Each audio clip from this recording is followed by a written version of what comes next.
Hey everybody, this is Adam Kniffin. We're sitting down for Sunday morning coffee.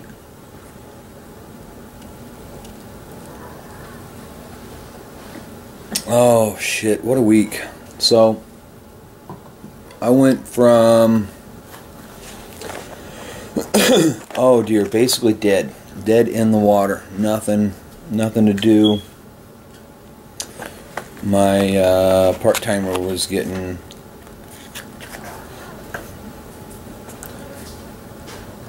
a week before last, he got like 0 hours, literally. I didn't work him at all, right before Easter. Over the course of a week, Easter weekend, the goal here is, for me, all this other bullshit work, this car lot trash, is to allow me the cash flow and, quite frankly, the training ground. New guys need a good training ground. Car lot cars, you know, like I've said before, let's see you later work. Now, we got one of our car lot customers. He wants everything done. Not a deep detail and clean, but a good once over, buff the bastards up, wash the windows, wipe the tires, wipe the interior down, all that stuff. That's fine. I mean, that's more the caliber of work I aim to lend out. You know, we get some very nice walk-in work. The lady with the Honda, really awesome person to deal with. You know, and with everything that comes in and out, we give the best deal we can. It's not like, you know, oh, you're my cousin, my uncle, I'll give you the best deal I can. It's not even like that. I've got such a small operation, everybody gets the best deal I can. That's how small operations like mine gain their reputation. And you know, you're able to move forward. I don't ever want to be a shop that looks at a dented fender and go, oh, that's $900. You know, no. I mean, that's theft as far as I'm concerned. But I'll tell you what, last week was stressful. My time management skills, they're adequate when called upon. I was not ready last week. What this does is it brings me cash flow, which allows me to do the restorations and the custom work. Right now I think with the restorations that are on deck and the custom work that's on deck, if I could push all that to the fore, as is intended here in the few weeks to come, to really make that big progress forward. We're looking to really excel at those projects. I could turn away a lot of collision, rust, things like that. So that's going to be the goal over the next couple months.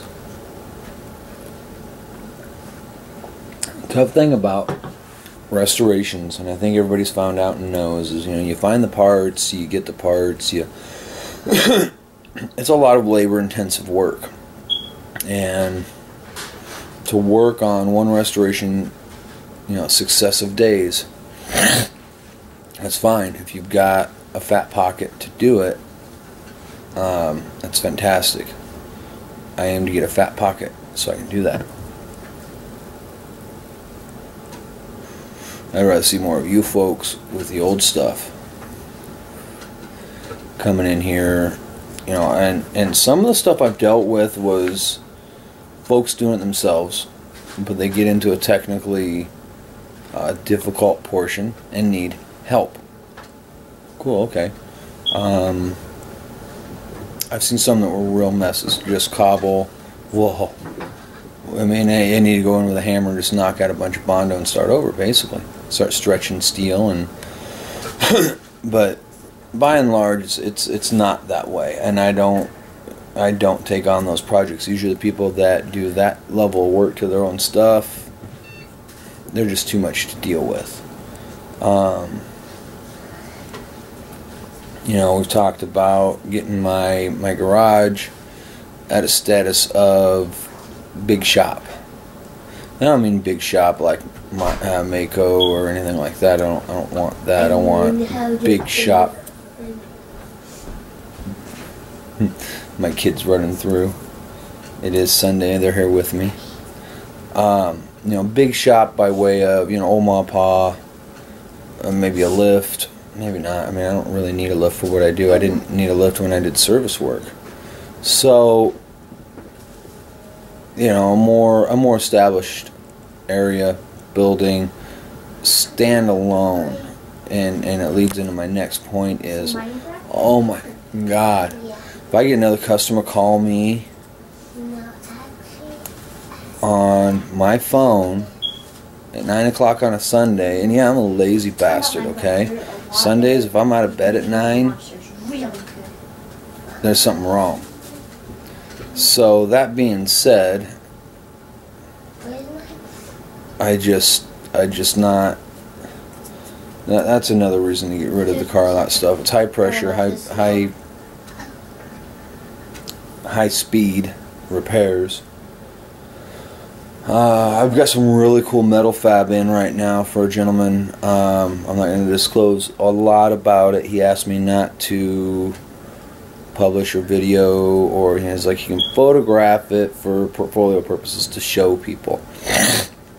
And you know, this is just another example of I was an old skateboard kid, and a buddy of mine, you know, anytime we basically chicken shit out, get scared, don't want to get hurt, whatever, you know, put your balls in your pocket and skate. This is a fine example of that. I started stretching out 1/8" wire. I got to do a seat pan. What is a custom Frenched seat pan frame. So we got to build it down around the frame, and so anyhow, I thought it would be easier. See, people bugging me on the weekends, man. I got a car. It was supposed to be out yesterday. It didn't get out yesterday, and I'm sorry, but stuff happens. I'm still a dad. So I stretched this wire out. The owner saw it. He was not pleased with our progress. He was like, "All right, well, you're gonna be around tomorrow." I was like, "Yeah, I can be around." This would have been Saturday now, and it's like, well, so we talked about it. He was really gonna pull the plug. He wasn't pleased.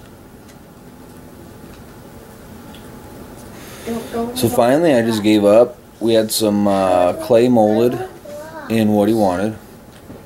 Finally, just gave up, and I wrapped some rosin paper around it and traced out my pattern, cut that out, put it on a piece of steel, and I start beating it with a hammer. I've got I got an old tarp I fold up to use like a bean bag. I've got 4x4 little wooden block I vise up, various pipes, you know, just whatever you find around the shop. I mean, next week I actually got to make, I'm going to have to make some new hammers and dollies to do the metal finish, because it looks like a, you know, it's in that potato chip mode right now of the forming. No, you can't use blocks. Okay, I had to be rude to the kids, asking them to be quiet in a forceful manner. They're great kids, but they sometimes forget when I've asked them to simmer for a second. I can't complain. I love being dad. I do have footage. I gotta sort through it. I gotta sort through my folders of new footage, because I got footage of the Monty, the pedal car,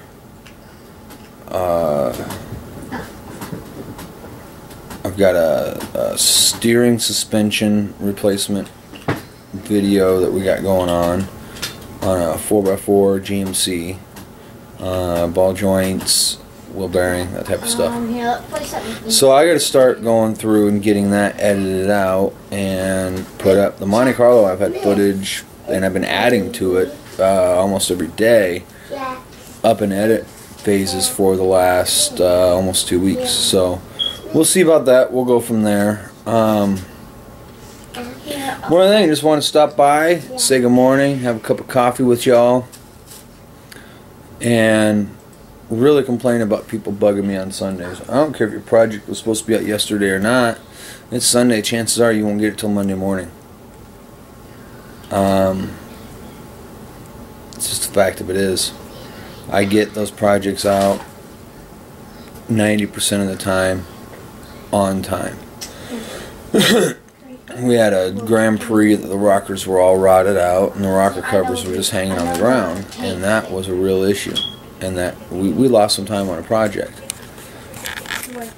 And then the haggling on other projects, and I don't know. You guys get out there, do something. Find something inventive to do. Find something creative to do. You know, this is my outlet. This is, you know, I want to be a commercial artist. I'm not. I tried it. I had a couple freelance gigs. It killed it for me. So, all that said, get the fuck out there. Do something. Do something interesting. Show me what's up. Drop me a line. Let me know what's going on. You folks take care.